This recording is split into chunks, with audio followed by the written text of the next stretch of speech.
am Dr. Ruth Odoi. I'm the founder and CEO of Oasis Women's Functional Medicine. We are a boutique women's practice located here in Rochester, New York. So today I'm going to be talking about perimenopause and why it feels so chaotic.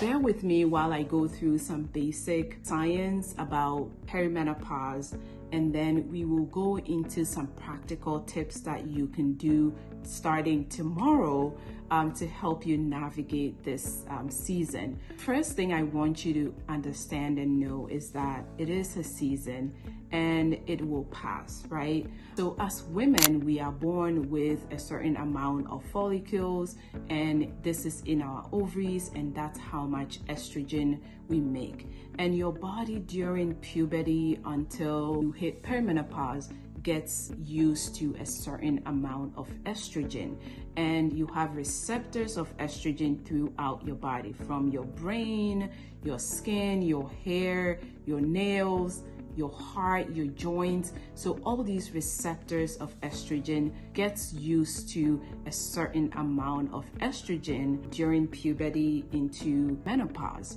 However, when you start going through perimenopause, your ovaries make different amounts of estrogen. Sometimes it is low, sometimes it is high. And so now your body is in a tailspin. It's like if you are used to getting $100 every single month, you are able to budget, you are able to plan. Now in perimenopause, some days you are getting $20, some other days you are getting $5, and then some days you are getting $150. So now your body is like confused because you get used to this amount of estrogen in your receptors to function. So now your body is like, oh gosh, I don't know, how much am I getting today? And so that is the chaos of perimenopause, okay? And it is your body trying to navigate this fluctuating amount of estrogen. And what happens is that because of this fluctuation, your brain will send signals to your adrenal glands that makes other forms of sex hormones to make these other things that look like estrogen, and unfortunately cortisol is one of them. So now you are having this fluctuating estrogen, and now your body is making more cortisol, and your body is now making less progesterone, and more cortisol leads to more insulin, and that leads to fat storage. It leads to other metabolic issues that we see that goes together with perimenopause. Meanwhile, you are trying to live your life, you're trying to take care of your children, you're trying to take care of your aging parents, you're also trying to show up at your job and show up in your career and show up to be the woman God has called you to be. But then you are fluctuating and going through all of this. I want you to know that you are not alone. This is a season, this is a period. It ends at some point. And in menopause, what we see is that now the ovaries completely shut down and they make a stable amount of estrogen. And so now this like fluctuation and this wildness comes to an end, but the deficiency in estrogen in menopause is something altogether different that I'm going to make a video to talk about. But right now I want us to focus on perimenopause and this fluctuating levels of estrogen and declining levels of progesterone, and what that means and how it shows up in your body. There are so many symptoms of perimenopause. The beginning is the changes that happens with your period. Sometimes the periods are longer, sometimes they are shorter, sometimes you are bleeding more, and other times, you are getting 1 or 2 days of bleeding, and then that's the end of the period. But we also see manifestations in your body, including joint aches and pains, muscle aches and pain, difficulty with weight loss, thinning hair, thinning nails, thinning skin, vaginal dryness, You become more irritable. Some days you are irritable and angry, other days you are sad and moody. You are just going through different emotions. And for some women, they begin to feel like, I am losing my mind.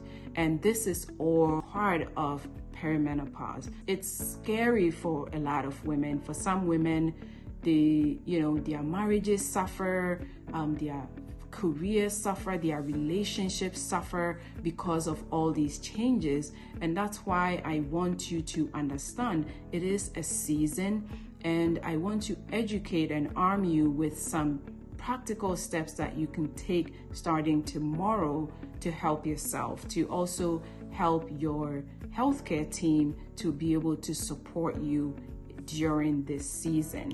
So we hear, whenever you are pregnant, you go through, it's a season, you prepare for the baby, you make some changes in your lifestyle to accommodate the baby.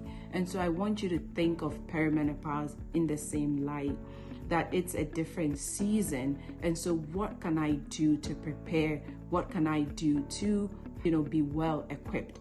First thing is start by documenting.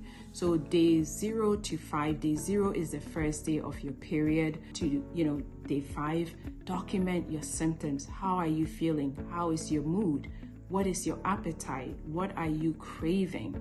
Document those things. And then, day 12 to 15, document what's happening. Then towards the end of your period or the end of your cycle, again, document what is happening. And do that for at least 3 to 6 months. So you will get an idea of what's happening. So now when you present to your primary care doctor or your OBGYN with this information, we can then look at it and say, well, based on what's happening, I think you may be having some progesterone deficiency during the last, few days, or estrogen deficiency here. So, then they can formulate a medical plan based on information that you presented.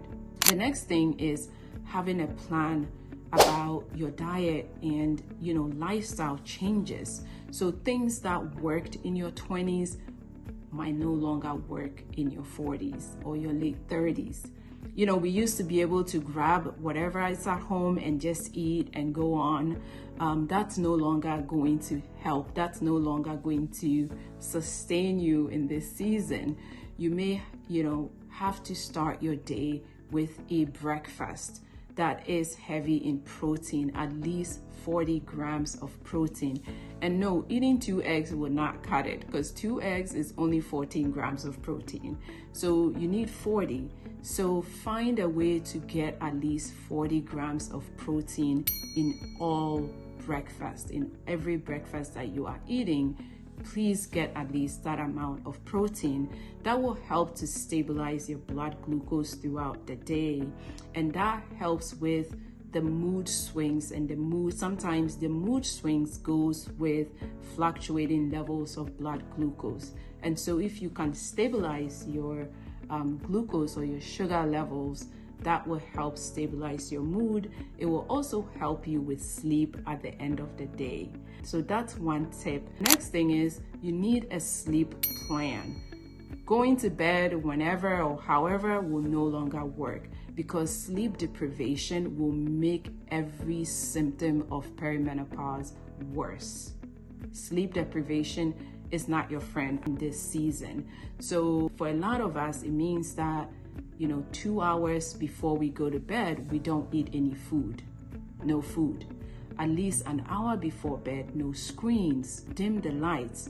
Try to shut your body down, send a signal internally that, it's time to go to bed. The same way we did for our children, we had like a bedtime routine. Now the bedtime routine becomes even more so important. Last but not the least is stress management. Remember that with the fluctuation and the decline in estrogen, we have an increase in cortisol, which is the stress hormone. And now you are physiologically unable to process stress as much as you used to be able to. You know, back in your 20s, you could juggle 5 things and still get everything done. Now, getting through one task is difficult. You're having brain fog. You are sleep deprived, and stress is also elevated. So that's even more reason why we need to establish a stress management routine. It may mean talking to a therapist about stressful events or trauma that you've not dealt with in the past. It might mean making time or creating more time with people that you feel safe around. It might mean reading or going back to hobbies that you've left behind because of time constraints. You have to be intentional about these things because you are in a period where you are very busy. You have kids who need you, you have parents who might need you, you have a demanding job, and so you have to be intentional. It will just not happen by happenstance. You have to intentionally put these things on your schedule, on your calendar. And things like mind-body routines, like deep breathing exercises, helps to mitigate stress physiologically, and meditating also helps. With all these tips, I hope this helped you to understand what perimenopause is and understanding that it is a season. This too will pass, but you need to be equipped. You need to have a plan. It is not going to be something that you just cruise through for a lot of women. And so you need to be aware, you need to have a plan. Thank you. Subscribe to this channel. I'm going to be coming here with more educational videos about perimenopause and how to navigate it.